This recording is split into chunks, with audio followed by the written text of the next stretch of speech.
Keeping your Maruti Suzuki Ciaz infotainment system up to date enhances performance and adds new features. There are two primary methods, USB and OTA.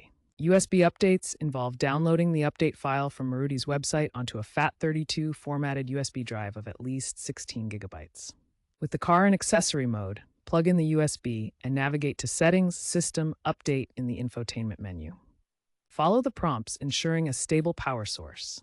OTA updates, available on select 2023 Plus models, allow wireless updates via Wi-Fi or a smartphone hotspot.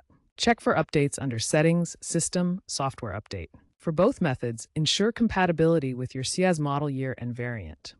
OTA updates are becoming standard, offering convenience, while USB remains crucial for older models lacking wireless capabilities. Remember, always use official Maruti Suzuki sources for update files.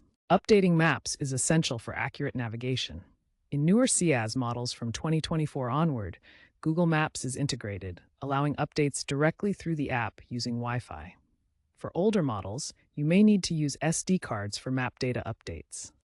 To update Android Auto or Apple CarPlay, verify your phone runs Android 11 or higher, or iOS 13 or higher.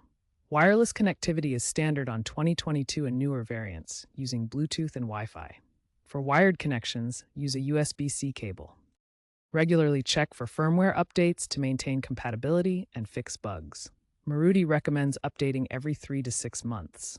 Always use official channels to avoid warranty issues. Back up your data before updating, and if an update fails, contact a dealer for help.